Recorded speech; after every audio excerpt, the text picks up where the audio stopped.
Good morning, students. Today, now we start chapter 10, the human environment, settlement, transport, and communication. Human environment क्या होता है? Interaction between human beings and there activities, कि जो human ने अपने लिए environment बनाया है, ठीक है, अपनी सेटलमेंट्स तैयार की हैं, कोई अर्बन एरियाज़ में रह रहा है, कोई रूरल एरियाज़ में रह रहा है, उसने ट्रांसपोर्ट बनाए हैं अपनी फैसिलिटी के लिए, कम्युनिकेशन बनाए हैं। तो जो ह्यूमन एनवायरनमेंट के अंदर क्या आता है, जो ह्यूमन की एक्टिविटीज़ हैं वो ह्यूमन एनवायरनमेंट के अंडर आती हैं, ठीक है। By human environment, we mean the interaction between human beings, their activities, and the things made by human beings. Means human environment से हमारा मीनिंग है कि इंटरेक्शन होता है ह्यूमन बींग्स और उसकी एक्टिविटीज़ के अंदर, कि ह्यूमन ने क्या काम किया है। Human environment interaction refers to the way people change or modify their environment and how the environment changes them. जो ह्यूमन इंटरेक्शन है, इंटरेक्शन क्या बताता है? इंटरेक्शन बताता है कि पीपल चेंज और मॉडिफाई देयर एनवायरनमेंट, कि किस तरह से मनुष्य ने एनवायरनमेंट को अपनी रिक्वायरमेंट के अकॉर्डिंग चेंज किया है, मॉडिफाई किया है। How the environment change them, उसने कैसे एनवायरनमेंट को चेंज किया है। एग्जाम्पल लेके चलो, जैसे फॉरेस्ट है, वो क्या है? नेचुरल एनवायरनमेंट है, बट ह्यूमन ने क्या किया? फॉरेस्ट को काट करके वहां पे एग्रीकल्चर करना शुरू कर दिया। ये क्या हो गया? Human environment. Early human beings depended entirely on nature for food, clothing, and shelter. But with time, they learned new skill to grow food, build home, and develop better means of transport and communication. जो पहले का मनुष्य था, early human beings, जो आदि मानव थे, वो totally nature पे डिपेंड थे। नेचर ने बारिश कर दी तो हाँ भाई उनकी खेती हो गई है, ठीक है। जो फॉरेस्ट है उनसे वो फूड खाते थे, फॉरेस्ट को यूज करके वो अपने तन को ढकते थे छाल वगैरह से, ठीक है।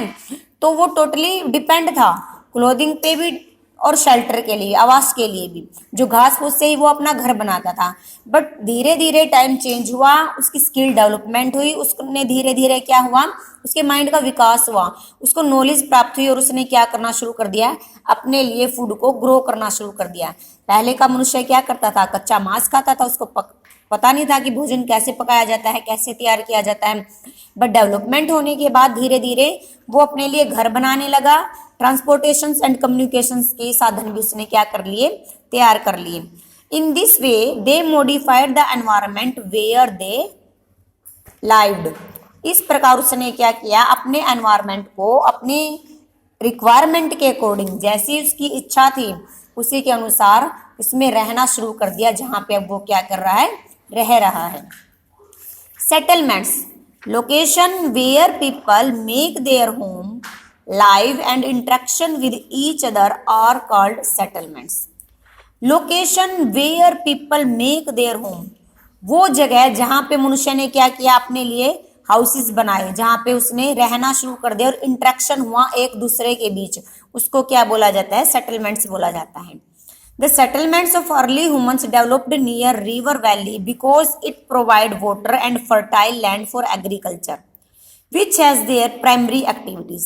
जो पहले का मनुष्य था वो कहाँ पे रह रहा था, कहाँ पे सेटलमेंट थी उसकी? वो किसी रिवर के पास, मीन्स वाटर बॉडी के पास रह रहा था। क्यों? क्योंकि वो टोटली नेचर पे डिपेंड था।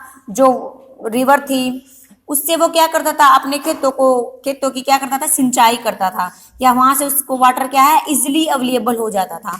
तो उसकी जो सारी एक्टिविटी थी वो किस पे बेस्ड थी? नेचर पे बेस्ड थी।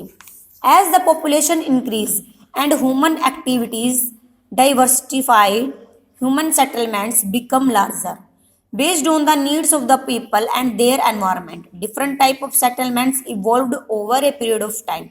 जैसे जैसे पॉपुलेशन इंक्रीजमेंट हुई, मीन्स जनसंख्या बढ़ने लगी, ह्यूमन की एक्टिविटीज क्या होने लगी, डाइवर्स होने लगी, अलग अलग जगह पे मनुष्य ने क्या कर दिया, रहना शुरू कर दिया।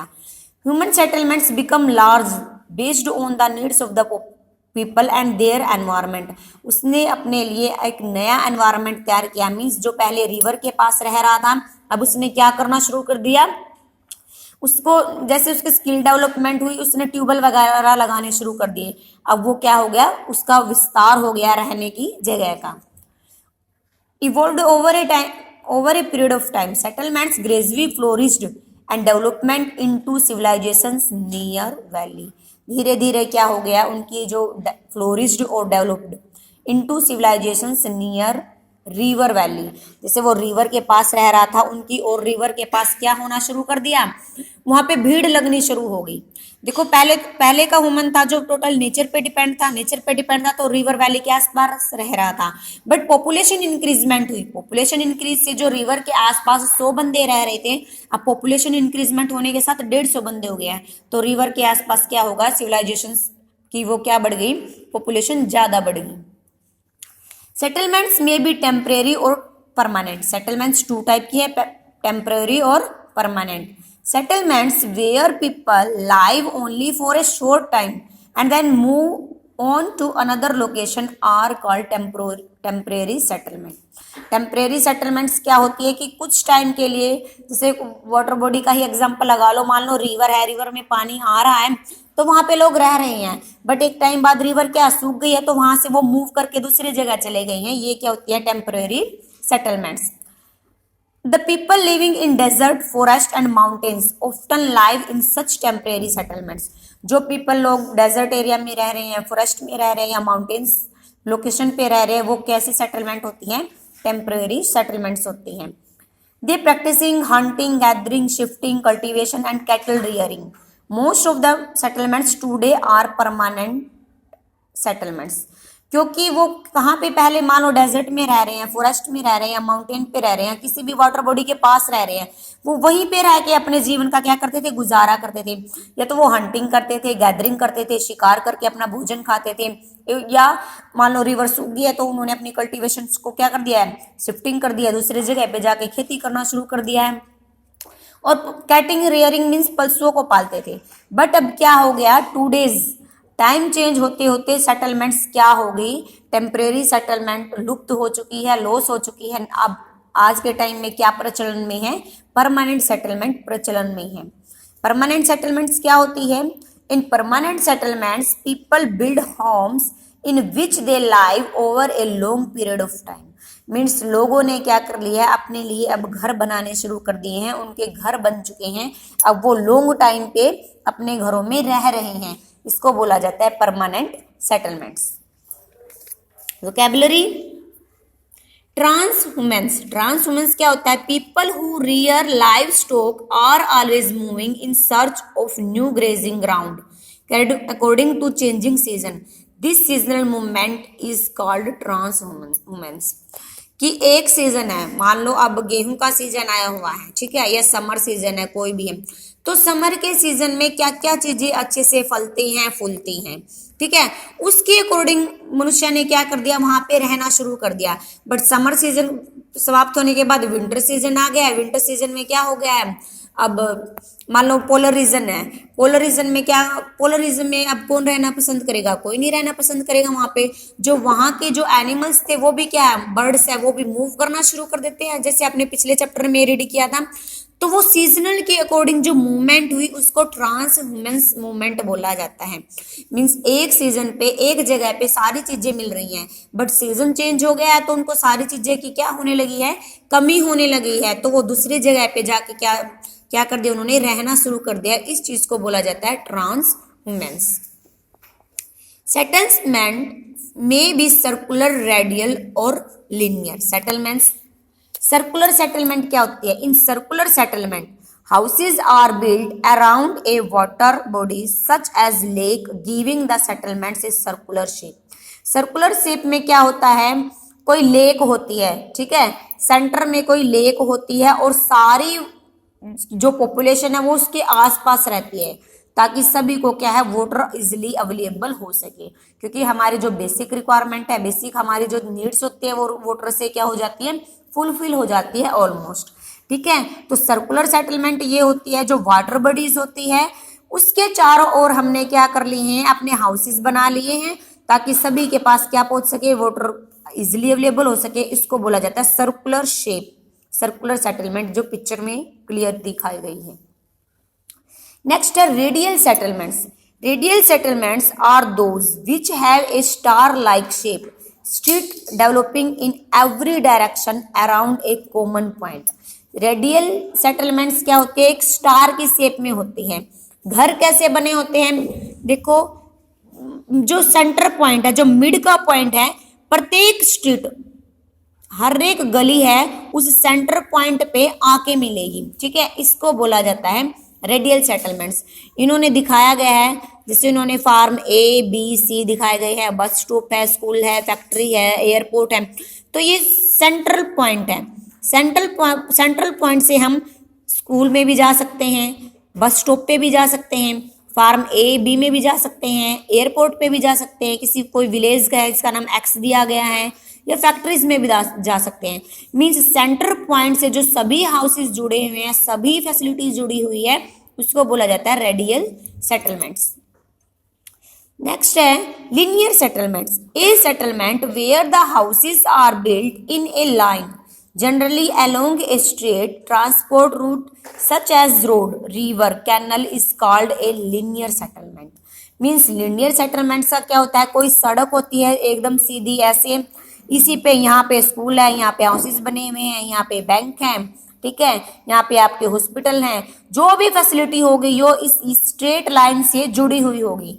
जैसे इन्होंने एग्जाम्पल में दिखाया गया है, ये स्ट्रेट लाइन, ये स्ट्रेट रोड दिया गया है, और यहाँ पे क्या है, हमारे हाउसेज हैं, बस स्टॉप है, बैंक वगैरह हैं, कोई भी कमर्शियल एक्टिविटीज है, इंडस्ट्रियल एरिया है, एग्रीकल्चर है, वो सभी इस एक स्ट्रेट लाइन से जुड़े हुए हैं, इसको बोला जाता है linear settlements.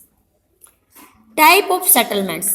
Settlements can B broadly classified into two types, rural and urban. कि सेटलमेंट्स किस तरह की होती है, रूरल एरिया में जो पीपल रह रहे हैं और अर्बन एरिया में पीपल किस तरह रह रहे हैं। फर्स्ट है rural settlements. Rural settlements refers two settlements in village. जो रूरल सेटलमेंट्स है वो किसको रेफर करती है, किसकी सेटलमेंट्स को दिखाती है, विलेज के सेटलमेंट्स को दिखाती हैं। In rural areas people are generally engaged in primary occupation such as agriculture, fishing, animal rearing and mining और फॉरेस्ट्री। जो रूरल एरिया में लोग हैं वो क्या काम करते हैं, मेन ऑक्यूपेशंस क्या है उनका, खेती करना है, मछली पालन है, पशुओं का पालन करना है, माइनिंग करते हैं या फॉरेस्ट्री करते हैं। Such areas have a smaller population and density of population is low. जो गांव है, गांव में क्या होती है, पॉपुलेशन कम होती है। Rural areas generally have limited needs and limited facilities for health care, education, markets, transport and communication etcetera. इसे आपने देखा होगा, मोस्टली गांव में क्या होता है, जो कॉलेज नहीं होते हैं, वहाँ पे हॉस्पिटल की अवेलेबिलिटी नहीं होती है, फैसिलिटी नहीं होती है, ठीक है, तो इनकी रिक्वायरमेंट भी कम होती है। इनकी जो रूरल एरिया के लोग हैं उनकी नीड्स क्या होती है, वो लिमिटेड होती हैं, ठीक है। जैसे फैसिलिटी है, कोई भी फैसिलिटी है, हेल्थ केयर की फैसिलिटी है, बैंकिंग फैसिलिटी है, एजुकेशन की फैसिलिटी है, या मार्केट वगैरह में जाना होता है तो उसको काफ़ी दूर जाना पड़ता है। Rural settlements are generally made according to the climate and environmental conditions of the area and use locally available material. जो रूरल सेटलमेंट्स के जो घर होते हैं उसकी बात की गई है, इन्होंने अपने घर कैसे बनाए हैं, वहाँ के एनवायरनमेंट के अकॉर्डिंग, वहाँ के क्लाइमेट के अकॉर्डिंग अपने घरों की उन्होंने क्या दी है, शेप दी है, और जो भी लोकल मटेरियल अवेलेबल हो जाता है, घास फूस से भी घर बनाए उन्होंने, कच्चे हाउसेस भी बनाए हैं, ठीक है। Village in India, people usually have कच्चा house made of mud, bamboo, would and straw. कि जो घर बनाए हैं कच्चे घर, वो उनको जो इजिली अवेलेबल हो जाता है, जो आस पास से, जैसे मड मिट्टी से बनाए हैं, स्ट्रॉ ये होती है आपकी पुआल होती है, बम्बू से, वुड से ही उन्होंने अपने घर को बना लिया है। इन हिली एरियाज, जो पहाड़ी एरियाज है, houses are made of wood which is easily available. और जो हिल का एरिया है, पहाड़ी एरिया है, वहाँ पे पेड़ पौधे बिल्कुल एकदम लंबे लंबे होते हैं, 3 से 4 मीटर हाइट के होते हैं, तो वहाँ पे उन्होंने अपने घर कैसे बनाए हैं, वुड से बनाए हैं। In regions of heavy rainfall houses have sloping roof. अगर ऐसा सीजन है कि वहाँ उस एरिया में बारिश ज्यादा हो रही है तो उन्होंने बारिश के अकॉर्डिंग अपने घर की शेप दे दी है, जो रूफ है वो स्लोप कर दी है, मीन्स उसका ढलान नीचे की तरफ कर दिया है, ताकि एक साइड से पानी क्या होता चला जाए, नीचे गिरता चला जाए, पानी ऊपर जमने ना पाए। In very rainy place houses are made of raised platform और स्टिल्ट्स। और जो रेनी प्लेसेस है उसमें हाउसेस को क्या बना दिया है, एकदम रेस्ड बना दिया है, मीन्स ऊपर उठा हुआ बना दिया है और प्लेटफॉर्म और स्टिल्ट्स बना दिया गया है। ठीक है। Rural settlements can B compact और scattered. In a compact settlements, houses are built close to each other. Compact settlements और scattered settlements क्या होती है? Compact settlements वो होती है जहाँ पे हाउसेस क्या होते हैं, एकदम आस पास होते हैं। जैसे ये हाउसेस है, ब्लैक मार्क दिए गए हैं, हाउसेस एकदम आस पास है, झुंड सा बना हुआ है। यहाँ पे इस पिक्चर में भी देखो हाउसेस को एकदम क्लोज टू क्लोज बनाया गया है, जैसे कोई झुंड सा लग रहा है। ठीक है। Built close to each other. In such village, all the dwellings are concentrated in one central point, such as around a market. The villagers live together and enjoy the beneficial of community life. This type of settlement is known as nucleated settlements. इस type की settlement को nucleated settlements भी बोला जाता है। सभी एक centre point से क्या है, कंसंट्रेट है, मार्केट भी वहीं के आसपास है, लोग भी वहां पे रह रहे हैं, अगर किसी फंक्शंस को वो सेलिब्रेट करते हैं, सभी मिलके एंजॉय करते हैं उसको। ठीक है। इसको बोला जाता है कॉम्पैक्ट सेटलमेंट्स, जहां पे एक साथ बहुत सारे क्लोज टू क्लोज घर बना के रह रहे हैं। नेक्स्ट है डिस्पर्स्ड और scattered settlement. In scattered settlement houses are built quite far from each other. Scattered settlements में क्या आता है कि घर बिखरे हुए हैं, मीन्स वो फैले हुए हैं, पास नहीं है। The inhabitants of scattered settlements live in isolated house. Isolated house है मीन्स अलग अलग बने हुए हैं, ज्यादा उनमें स्पेस क्या है, काफी दूर दूर है। Scattered in the cultivated field, और खेतों भी उनके क्या है, दूर ही हैं। These dwelling don't enjoy the beneficial of social interaction, neighborhood and communal interdependence. Means क्या है, स्कैटर्ड सेटलमेंट्स में जो हाउसेस हैं वो ज्यादा दूर दूर बने हुए हैं, तो उनको खेत भी सबसे अलग है, ना तो वो एक दूसरे का जो फेस्टिवल्स होता है उनको एंजॉय कर पाते हैं, ना वो आपस में क्या है, पड़ोसी हैं। और कम्युनल इंटरडिपेंडेंस मीन्स उनको नहीं पता होता है कि एक घर से दूसरे घर में हो क्या रहा है। ठीक है। इसको बोला जाता है डिस्पर्स्ड और scattered settlements. Dispersed settlements are mostly found in tribal areas, desert, thick forest or hilly areas are regions of extreme climate. Dispersed settlements वहां पे देखने को मिलती है जहां पे क्या है, ट्राइबल एरिया, जो कबीले के लोग हैं, कबीले के लोग क्या, अब एक कबीले के लोग एक जगह पे रह रहे हैं, दूसरे कबीले के लोग दूसरी जगह पे रह रहे हैं। जो डेजर्ट एरिया है वहां पे भी ऐसा ही होता है। थिक फॉरेस्ट है, जहाँ पे बहुत ज्यादा फॉरेस्ट मिलते हैं, वहां पे भी जहां पे उनको लैंड अवेलेबल है रहने के लिए, वो वहीं पे रह रहा है। उनको ये मतलब नहीं है कि हाँ हमको पास में मिलके रहना है। इस तरह की सेटलमेंट्स को बोला जाता है डिस्पर्स्ड और स्कैटर्ड सेटलमेंट्स। यहाँ पे एग्जांपल दिखाया गया तीनों तरह की सेटलमेंट्स का। न्यूक्लिएटेड सेटलमेंट्स होती है हमारी कॉम्पैक्ट सेटलमेंट्स, डिस्पर्स्ड सेटलमेंट्स जहाँ पे घर ये क्या है, दूर दूर है, न्यूक्लिएटेड सेटलमेंट्स में घर एकदम पास पास में है, और लीनियर सेटलमेंट्स में क्या होता है, मीन्स एक लाइन होती है, घर और फैसिलिटी सारी इसी से जुड़ी होती है। ठीक है। Next topic is urban settlements. ये थी रूरल सेटलमेंट्स की, रूरल सेटलमेंट्स में लोग कैसे रह रहे हैं। ठीक है। कैसे घर बना रहे हैं, एनवायरमेंट के अकॉर्डिंग घर बना रहे हैं, जिसको जहाँ पे जगह मिल गई है एग्रीकल्चर के लिए वो वहीं रह रहा है। अब अर्बन सेटलमेंट्स किस तरह की हैं?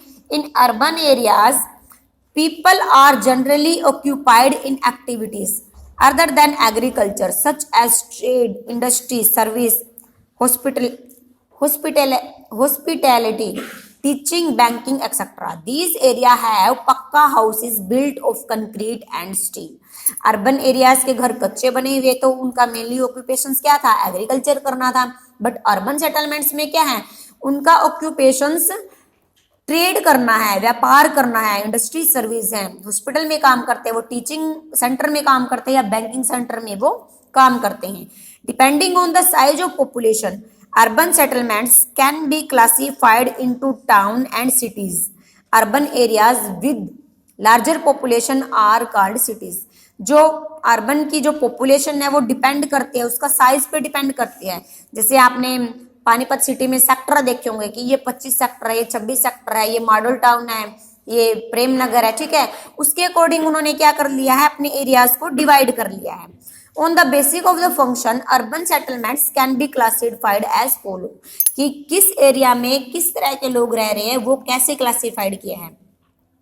Industrial towns are the towns which come up around transport important industries such as Jamshedpur and Bokaro in India. Industrial town है, एडमिनिस्ट्रेटिव सिटीज है, वो कैसे डिपेंड करती है, इंडस्ट्रियल टाउन्स कैसे बोला गया उस एरिया को, क्योंकि इस एरिया में क्या है, जो मेनली इंडस्ट्रीज है वो एस्टेब्लिश है। जैसे इन्होंने एग्जांपल दिया, जमशेदपुर और बोकारो को इंडस्ट्रियल टाउन्स के नाम से जाना जाता है, क्योंकि यहाँ पे आयरन और स्टील की इंडस्ट्री बहुत ज्यादा फेमस है। Administrative cities are those where the administrative activities related to a particular state or country are conducted. These towns and cities are mainly the capitals of state or country.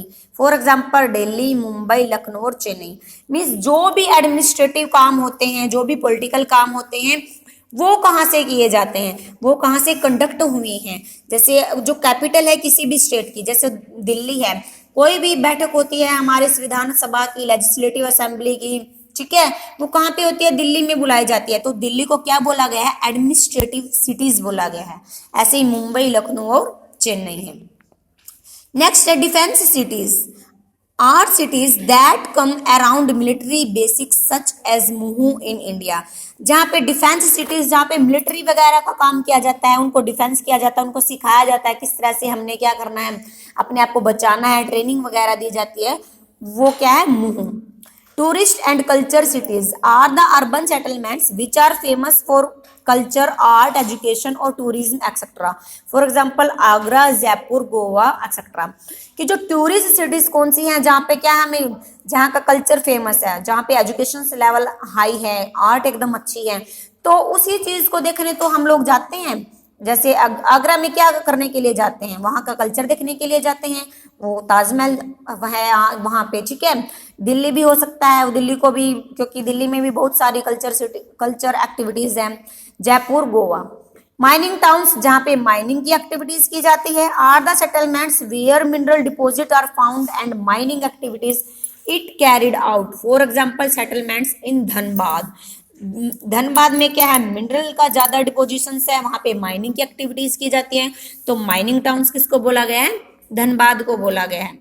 Religious cities are famous for religious activities. For example Haridwar, Varanasi, Shirdi और Tirupati. Religious city उनको बोला गया है जिनका हम पूजा पाठ करने जाते हैं जहाँ पे, ठीक है, उसको रिलीजियस सिटी बोला गया है। Market cities are those which are the centre of the economy, trade and commerce. For example Mumbai means ऐसी सिटी जहाँ पे हर तरह की मार्केट अवेलेबल है, हर तरह का हम वहाँ पे ट्रेड, एक्सपोर्ट, इम्पोर्ट कर सकते हैं, कमर्शियलाइजेशन है वहाँ पे, तो वो है मुंबई।